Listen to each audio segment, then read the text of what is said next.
السلام عليكم ورحمة الله وبركاته. برحب بكل متابعيني وحبايبي في كل مكان، يا رب دايما تكونوا في أحسن حال. طبعا يا صديقي العزيز، انتهت طبعا مباراة الأهلي وبورتو، خلاص الماتش 4-4 والأهلي عمل مباراة مفيش خلاف على كده، لكن عايزين نقف عند بعض السلبيات يا جماعة. لو وصلك طبعا الفيديو ما تنساش طبعا اللايك وانزل اعمل لي متابعة عشان يوصلك كل جديد. طبعا المباراة لها ايجابيات ولها سلبيات كبيرة يا جماعة بصراحة. طب لما نيجي نبدأ بالايجابيات بتاعت المباراة النادي الاهلي وبورتو، ابرزها طبعا ان محمد علي بن رمضان يا جماعة صفقة نارية طبعا بلا شك. ونيجي طبعا نتكلم على اليو ديانج يا جماعة، الله يسامحك يا كولر، ديانج ده يمشي، الله يسامحك يا كولر. بصراحة حرام يا جماعة لاعب. يعني لو جينا شفنا ارقام اليو ديانج في المباراة بورتو، الراجل نزل لعب 70 دقيقة او 75 دقيقة، تدخلات 3 من 3، يعني 3 تدخلات ناجحة اخدهم 3 من 3، قطع 5 تمريرات صحيحة، استخلص الكورة 11 مرة، ولم يفقد الكورة طوال المباراة او طوال ال 70 دقيقة او 75 دقيقة اللي لعبهم اليو ديانج. تخيل كده معايا لو اليو ديانج لعب مباراة انتر ميامي ولعب مباراة بالميراس البرازيلي، يعني الاهلي في البطولة كلها ما لعبش غير شوط ونص بصراحة. شوط اول امام انتر ميامي، وشوط امام بورتو، او مباراة امام بورتو، ومباراة ونص في مباراة انتر بالميراس البرازيلي، يعني قول ماتش ونص. تخيل كده لو اليو ديانج موجود في وسط الملعب هيفرق بشكل كبير، شكل رهيب. وعندك موضوع تضييع الاهداف يا جماعه، مش ممكن.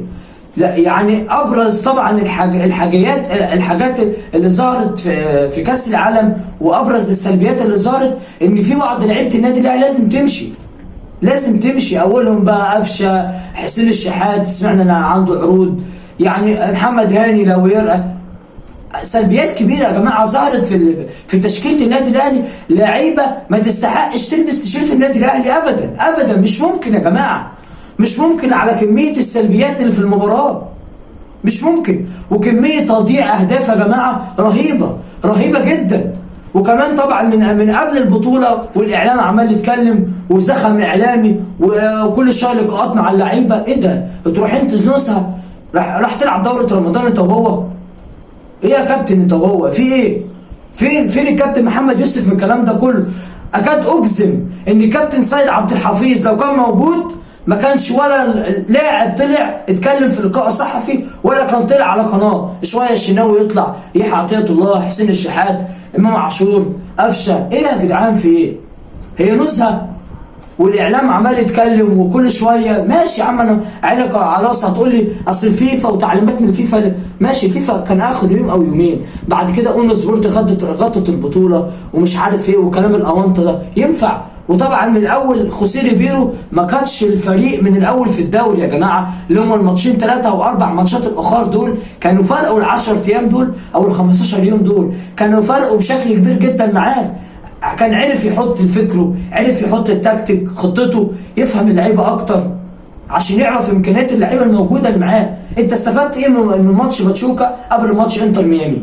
دي مدرسه ودي مدرسه، زي غير المدرسه البرازيليه، غير المدرسه الامريكيه، غير المدرسه الاوروبيه. كل دي مدرسه تختلف عن مدرسه. فهنا دي من اسباب خساره النادي الاهلي يا جماعه.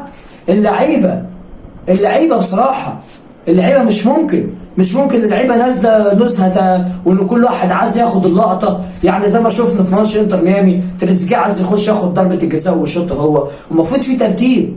اسامه ابو علي، المفروض تريزيجيه، بعد كده زيزو، ايا كان الترتيب.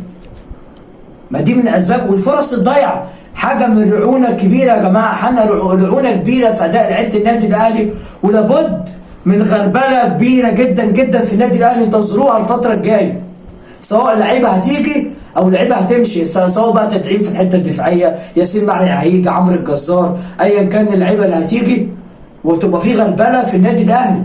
رحيل قفشه بقى زي ما بنسمع، خلاص يحيى عطيه الله الموضوع انتهى، كريم ندفد هيمشي وخالد عبد الفتاح، هتبقى في غربله يا جماعه. وقولوا لي رايكم، هل مع النادي الاهلي، هل انتم مع رحيل قفشه وحسين الشحات، ومحمد هاني واللعيبه دي، ولا ايه رايكم في الصفقات الجديده؟ قولوا لي رايكم يا حبايبي. وطبعا يعني الواحد زعلان بصراحه، الاهلي خرج من البطوله في الاخر بعد الاداء ده كله وكميه الفرص ان انت ضيعت نفسك، طلعت متزيل المجموعه بنقطتين 2. انت متخيل؟ ده اللي زعلنا. كان الاهلي كان ممكن يعدي 18 مليون دولار. يعني في الاخر الاهلي طلع بكام؟ الاهلي طلع ب 700 مليون جنيه. يعني في الحصاله كلها مليون و300 الف دولار. مليون و300 الف دولار يا جماعه في الاخر ده كله، ونقطتين 2 ومتسيد المجموعه.